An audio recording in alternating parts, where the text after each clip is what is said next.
bem-vindos e bem-vindas a mais uma edição do Brainstorm, podcast de criatividade e economia criativa das faculdades de design da Universidade de Rio Verde. Eu sou o professor Márcio, diretor das faculdades de design, e a partir de hoje temos uma grande novidade. O Brainstorm passa a ser o podcast de criatividade e economia criativa das faculdades de design e da Faculdade de Arquitetura e Urbanismo da Universidade de Rio Verde. E aqui comigo para comentar essa grande novidade estão os professores, o professor Dr. Marcelo Augusto Rosando Santos, que é o diretor da Faculdade de Arquitetura e Urbanismo, e a professora mestra Roberta Vieira Branquinho, que é professora além da Faculdade de Design, agora da Faculdade de Arquitetura e Urbanismo. Muito obrigado por aceitarem o convite, pessoal. Bem-vindos. Obrigada pelo convite. Obrigado pelo convite.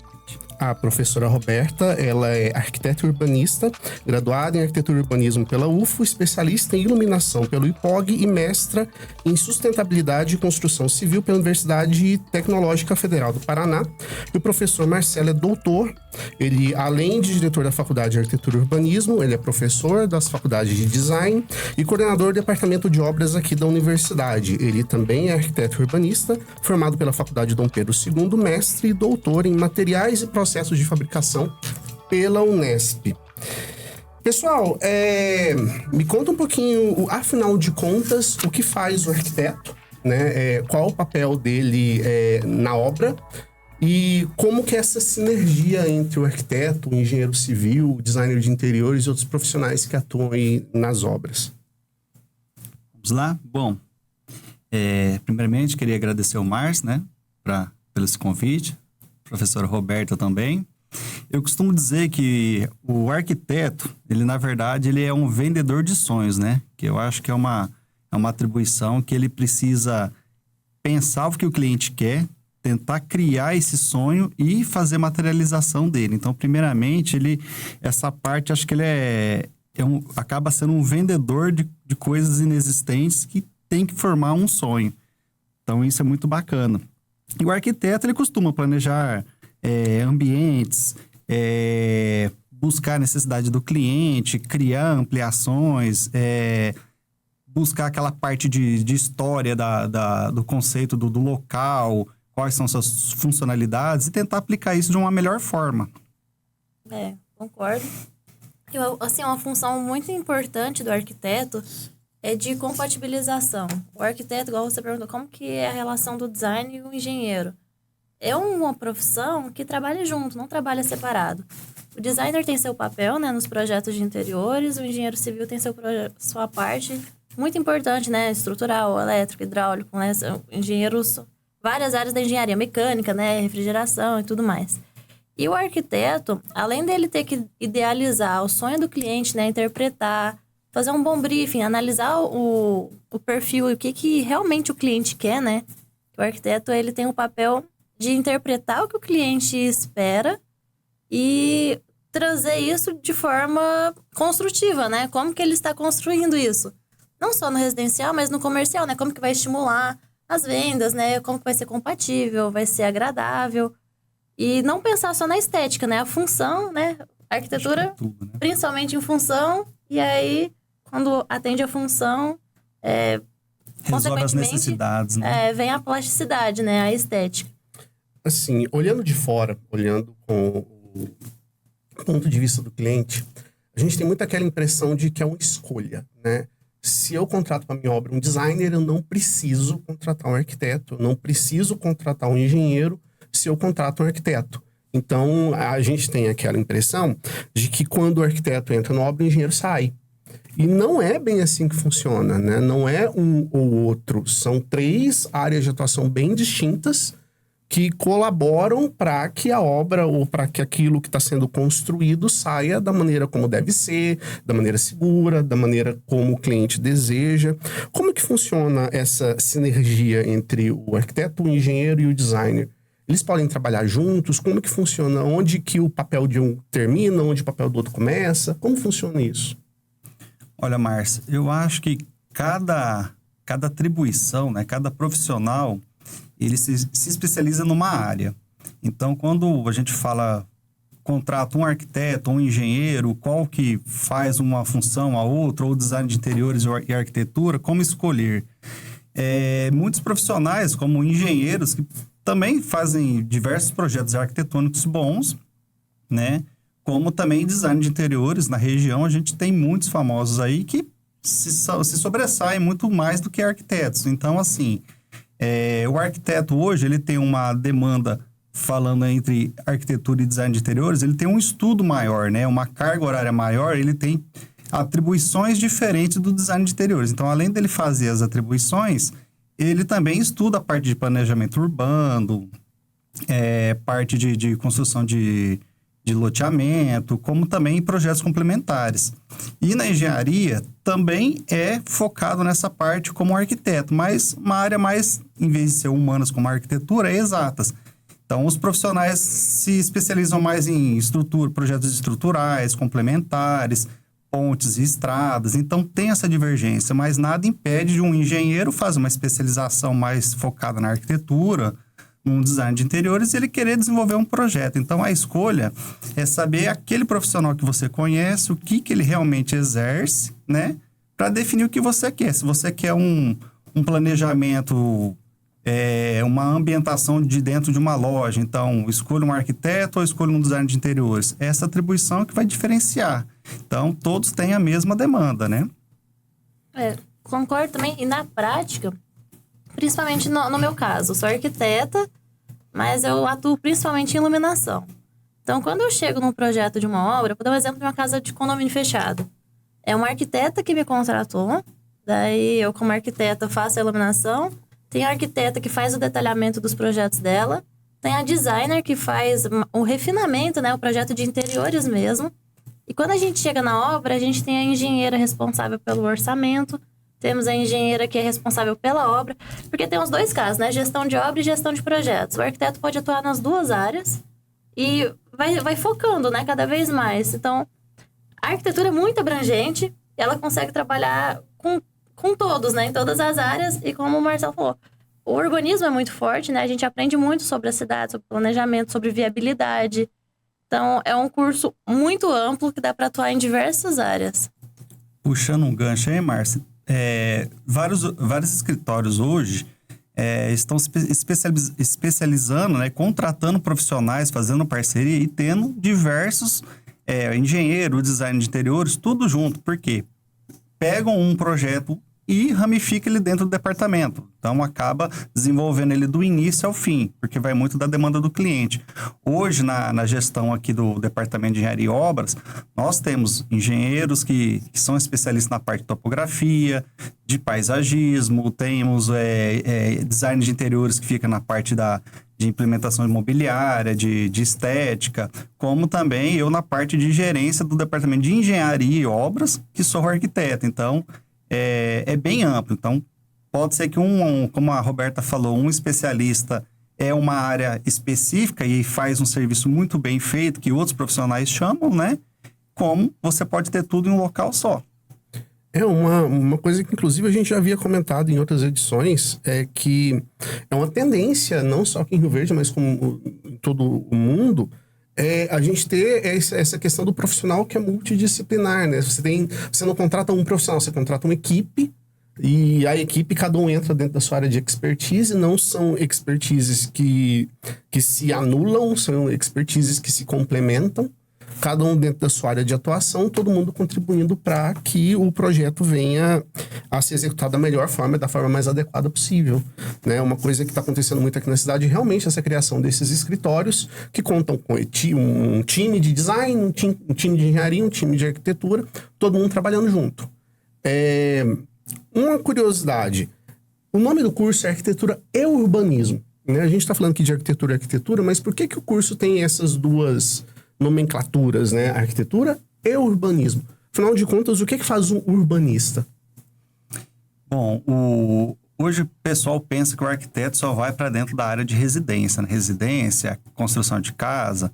Quando a gente abre o leque para o urbanismo, o arquiteto ele também pensa nessa área de quando eu for fazer um loteamento, uma área urbana, para onde que eu quero que essa área cresça. Então, tem um estudo de viabilidade do crescimento da cidade, se é uma cidade histórica, como deve ser feito um planejamento para as construções seguir o mesmo estilo, o mesmo planejamento, desenvolvimento dessa parte de cultura e história.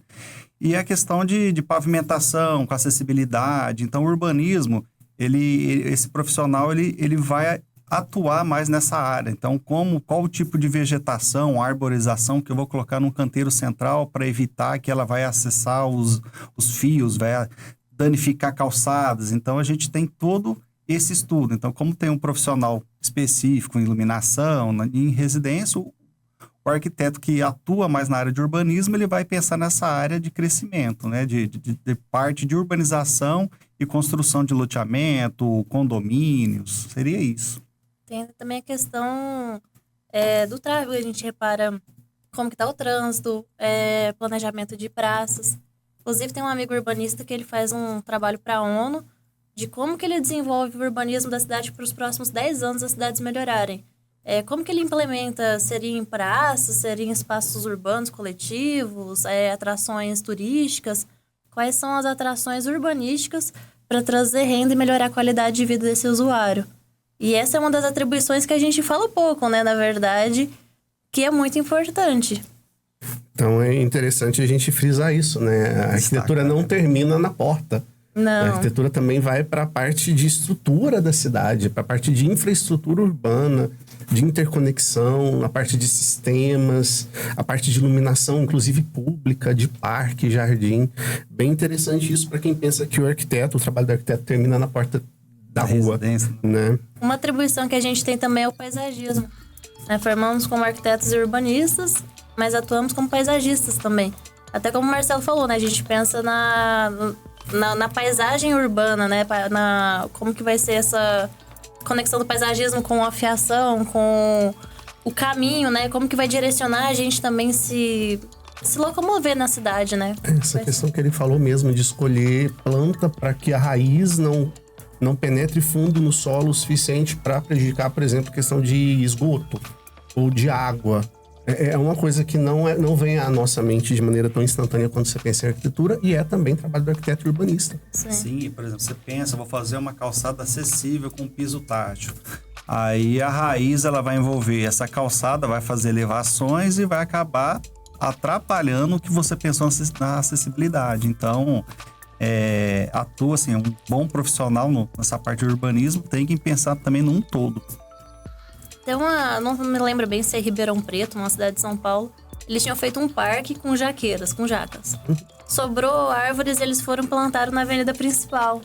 E não fizeram estudo, não pensaram, né, que essas jacas iriam crescer e cair nos carros. Então, fizeram toda uma revitalização depois dessa avenida, porque era caótico, né? Destruir os carros passando na avenida. Imagino até o planejamento a longo prazo, né? Como que isso vai crescer. Então tá, pessoal, vamos ficando por aqui nessa primeira parte da nossa conversa. A gente vai continuar.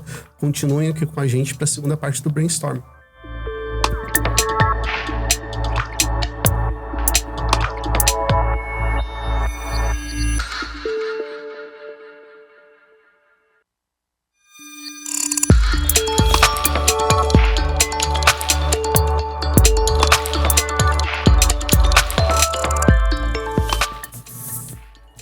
Bem-vindos e bem-vindas de volta ao Brainstorm, o podcast de criatividade e economia criativa das faculdades de Design, Arquitetura e Urbanismo da Universidade de Rio Verde. Eu estou aqui com o professor Marcelo e a professora Roberta, e a gente está falando sobre, afinal de contas, o que é arquitetura e o que faz o arquiteto e o urbanista.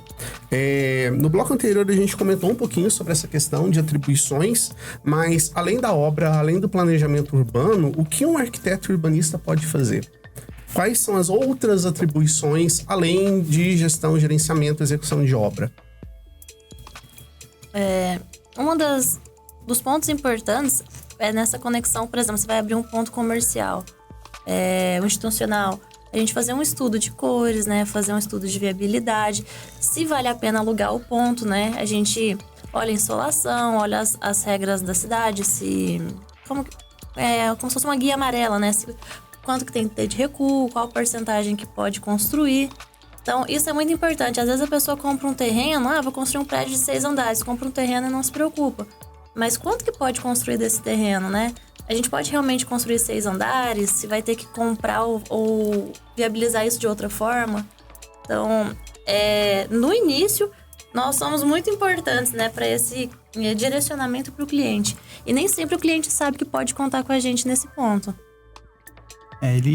O estudo do arquiteto, ele não se envolve só no pensamento, né, do cliente, que é uma obra, uma residência, um comércio bacana, com atendimento, mas tem toda uma área, por exemplo, planos de obras, leis que o município exige, como o Roberto falou, questão de testada, rebaixo. Então, quantos metros quadrados eu vou construir? Quantas vagas serão necessárias para administrar isso? Então, existem leis, regras que te direcionam a isso. Se eu for fazer um projeto, vamos dizer assim, uma clínica, quais são as leis da vigilância sanitária que vão exigir para poder fazer esse comércio? Às vezes o cliente quer uma sala linda, bonita, maravilhosa, mas às vezes tem consultórios que precisa ter bancadas, pias, né, atendimentos, ralos. Então, são coisas que o arquiteto, ele acaba estudando, aprendendo muita coisa para poder direcionar um projeto bom. Então, não eu quero um quarto, vou desenhar um quarto, sala, banheiro. Bom, mas isso, qual é o lado do sol? Vamos ter um sol da manhã, um sol da tarde? Como que vai ser esse conforto térmico? Então, aquilo que o cliente não pensa, o arquiteto tem que orientar. Então, uma casa, dependendo com uma cor, um quarto amarelo, esse amarelo, como que ele vai gerar no dia a dia dessa pessoa que vai utilizar o quarto? Vai gerar um estresse? Não vai deixar muito agitado? Então, estudos das cores são importantes. Então, o arquiteto, ele vai muito mais além. Então, ele tem que pensar como se fosse um jogo de xadrez. Ou se eu fizer tal coisa, o que vai implicar lá na frente? Então, é importante o profissional estar atuando nessa área. Eu li uma vez uma definição que eu achei muito interessante de arquitetura, que fala que a arquitetura é o estudo da relação do ser humano com o espaço. Né? Então, eu achei interessante que a pessoa não colocou do ser humano com sua casa, é com espaço. Né? Então, reforçando essa questão de que o trabalho do arquiteto vai muito além do que simplesmente a construção de uma casa, a relação do espaço. Né? E aqui eu estou olhando a lista de atribuições, afinal, o que o arquiteto pode fazer, e tem uma coisa muito interessante que é a questão de patrimônio, né? Que é cuidar do patrimônio histórico e arquitetônico de uma determinada cidade, de uma determinada região. Como que o arquiteto urbanista atua nessa questão de preservação de patrimônio? Afinal de contas, o que é o patrimônio? Né? Como o arquiteto pode contribuir para que a sociedade preserve a sua história? O arquiteto, quando ele vai nessa área de patrimônio, ele tem que observar a questão de itens, né? Tanto de órgãos que se respaldam para isso, quanto a questão de fachada. Então, quando você pega, por exemplo, Ouro Preto, uma cidade de Ouro Preto, que tem todo um conteúdo histórico, que tem as fachadas preservadas, os conceitos, estilos que tem locais que tem estilos barrocos, estilos clássicos. Então, o profissional, ele tem que pensar nesse conceito de desenvolvimento de projeto. Então, não adianta ele fazer uma obra moderna dentro da cidade, num conceito histórico que por exemplo, como Ouro Preto. Você desconfigura a visualização, a identidade do bairro, da cidade. Então, é preciso ter esse estudo, né? Como também, quando você tem um ambiente, uma casa, uma residência, por exemplo, uma biblioteca muito antiga, você acaba tentando tombar ela. Para quê? Para preservar todas as características delas, para evitar que alguém vai fazer uma reforma e desmanche tudo aquilo ali e acabe que aquela história acaba se perdendo. Então, igrejas muito antigas, bibliotecas, alguns lugares nas cidades, né, de diversas regiões, tem esse patrimônio histórico, como Pirinópolis tem um conceito, e acaba que isso atrai também o turismo. E isso é importante para essa preservação. Existem vários níveis de restauro. Então, se tiver um tombamento, aí a gente tem que analisar se vai ser um tombamento histórico, cultural, se a gente vai tombar só a fachada, né? Vai ser só a fachada preservada pela história que ela conta, ou se vai ser todo o edifício. É comum a gente ver em cidades grandes como São Paulo, Rio de Janeiro, aquela fachada preservada, né? Que conta a história da cidade, né? A história das pessoas que moraram lá. E atrás tem um prédio espelhado, extremamente contemporâneo, né? Que conta uma história nova da cidade. E aí temos até alguns pontos de discussão, por exemplo, a Catedral de Notre Dame, a Sagrada Família na Espanha. Não terminaram até hoje, teve a parte do incêndio. O que a gente vai fazer, né? Vai reconstruir, imitando com o material de hoje, né? Algo que foi pensado há 1000 anos atrás, 200 anos atrás, ou a gente vai simplesmente fazer algo novo? Então, tem toda essa responsabilidade de qual história que a gente vai contar, como que a gente vai preservar isso, né? Eu já vi que tem alguns arquitetos urbanistas que se especializam em estudar o estilo de construção de determinado período para usar o mesmo estilo, as mesmas ferramentas para restauro. Que é uma coisa absurdamente complexa, né? Para você pensar a quantidade de estudo e a quantidade de conteúdo que um profissional desse precisa adquirir para entender, inclusive, a importância do que ele está fazendo, né? Além de simplesmente ter a técnica. E uma coisa que eu acho muito interessante na área da arquitetura e urbanismo é essa questão dessa formação em arte, né? Essa formação em história da arte, história da arquitetura, que é uma formação muito diferente do que você esperaria de alguém que, a princípio, você pensa que trabalha com obra, né? Essa questão da formação artística e a formação de cultura do arquiteto urbanista. O que vocês podem me falar sobre isso? Qual que é a importância? Até que ponto que se chega no curso? O pensamento, né, Márcio, igual a grade que a gente tem, que busca a história da arte, teoria da arquitetura, é o que ela vai te dar como referência, aonde eu posso pesquisar, o que eu posso estudar para poder fazer essa aplicação. Então, quando a gente fala de conceito, né, a história do conceito, por exemplo, a gente voltando um pouquinho até dessa parte de patrimônio, eu tive semana passada no Rio de Janeiro, e algumas ruas existem os trilhos que eram dos bondinhos antigos, e aquilo foi tombado como patrimônio histórico, né? Um conceito da cidade, a história da cidade, essa cultura deles que não permite que ninguém mude, passe um asfalto. Como também a subida que você faz pro Cristo Redentor tem aqueles paralelepípedos. Foram todos assim tombados devido à história que é contada lá atrás. Então, esse conteúdo, essa referência para a gente aprender o que é história, vai ser uma aplicação que a gente vai poder aplicar lá no projeto, numa arte, onde a gente fala que o arquiteto também faz a residência, mas ele também pode ser um artista plástico, trabalhar com arte, criar um desenvolvimento, né, de peças. E isso é uma base para ele, pelo menos para depois buscar mais conhecimento, visitar as cidades que é estudada nisso no conteúdo da história, né, para poder desenvolver projetos. Eu tenho aqui 2 perguntas que foram feitas aqui pelo Departamento de Relacionamento aqui da universidade, que cuida desse contato inicial com o vestibulando, sobre o curso de arquitetura, que eu acho que são muito pertinentes. A primeira é: precisa saber desenhar para fazer arquitetura? Eu acho que sim, né? Na verdade, quando a gente prestou vestibular, era obrigatório passar numa prova de habilidade específica. Hoje já não tem mais essa prova, porque acredita-se que a gente pode desenvolver outras habilidades dentro do curso, né? Como, por exemplo, gestão, uma parte mais administrativa, gestão de obras, gestão de projetos. Mas a gente precisa desenvolver esse senso de desenho, de escala.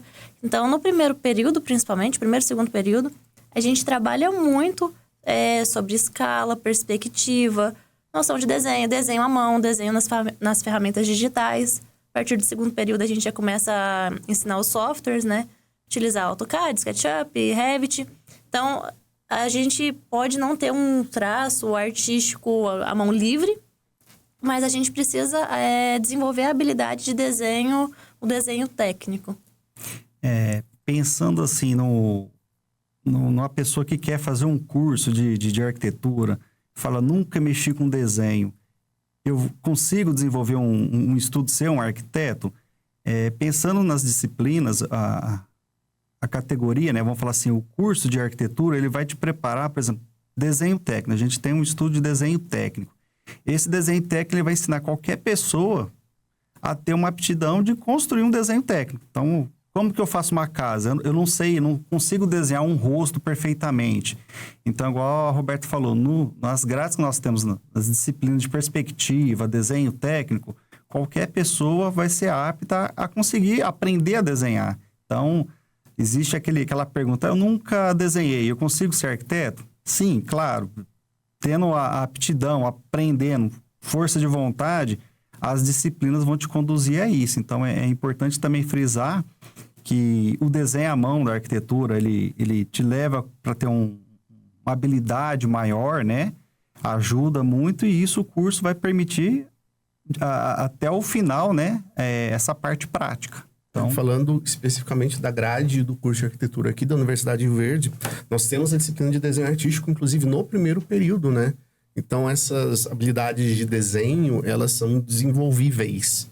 Elas são desenvolvidas ao longo do curso. Então, eu acho que isso não é barreira para ninguém. Eu acho que é uma coisa que a gente consegue desenvolver, né, com o trabalho. Outra pergunta que me fazem muito, que chegou muito lá no departamento de relacionamento é: o curso tem cálculo? Como que funciona essa relação do curso com cálculo, com física? Chega ao nível de uma engenharia civil ou outras engenharias que têm uma carga pesada de cálculo? Gente, vamos dizer assim, o engenheiro, hoje ele passa a estudar na grade dele quase os 5 anos nessa parte de exatas. Então, ele tem uma base muito grande sobre estrutura, onde eles preferem fazer esses projetos estruturais, de concreto, de estrutura metálica. E o arquiteto, ele tem uma base muito de humanas para criar projetos funcionais, pensando nas características, nas partes históricas, mas tem uma pequena grade, né, algumas disciplinas que vai te conduzir essa parte de sistemas estruturais. Para quê? Para eu, pelo menos, ter uma noção se eu posso deixar um pilar no meio de uma sala, se eu posso remover, se eu não vou ter, eu vou ter uma viga um pouco maior. Então, ter aquele conceito e, assim, a estrutura, ela vai te permitir até desenvolver projetos estruturais. Mas, em prática, os arquitetos gostam mais na parte de humanas, né, de projetos. Então, nós temos os cálculos, mas não é como um engenheiro estuda aprofundado. Até pela questão da compatibilização. Nós temos que entender toda a linguagem, né? Entender a representação, entender até para poder discutir. Por que a gente consegue fazer um vão maior ou não? O projeto do MASP, por exemplo. Como que a gente consegue fazer isso? Então, nessa conversa, entender estrutura de madeira, estrutura de concreto, aço, né? Como que vai funcionar? A gente entender a materialidade também, né? Pelo cálculo. Como se comporta cada material em cima da resistência, que é até que dá um pouco mais de base. Hoje o arquiteto assinar projetos de demolição, de abrir porta, fechar, colocar pilares, que o design de interiores hoje não pode, porque não tem essa disciplina de sistemas estruturais. O curso de arquitetura e urbanismo da Universidade de Rio Verde acabou de ser implantado, né? Nós estamos na primeira turma. O curso tem uma estrutura física que foi herdada, digamos assim, dos outros cursos, tanto de design de interiores quanto de engenharias aqui da Universidade de Rio Verde. Nós temos uma estrutura em construção que eu acho muito interessante. Nós vamos voltar a ter uma sala de pranchetas, que, como vocês falaram, sobre a importância do desenho manual em arquitetura, né? Então, é uma estrutura interessante. A gente tem um projeto que a gente está trabalhando já há algum tempo para que a universidade forneça, use sua expertise, né? A nossa experiência da universidade de 51 anos para formar os melhores arquitetos e urbanistas com base no que a gente atribuiu para o curso. Então, eu queria, terminando aqui, agradecer a participação de vocês, agradecer por terem aceito o convite, por estarem aqui hoje com a gente. E a gente vai voltar em outras edições do Brainstorm a conversar sobre arquitetura, sobre urbanismo, sobre esses detalhes que eu acho tão interessantes na profissão de vocês. Muito obrigado, gente. Obrigada. Obrigado, Márcio. Estamos aí sempre que precisar. Tá, até a próxima edição, pessoal. Muito obrigado. Até a próxima.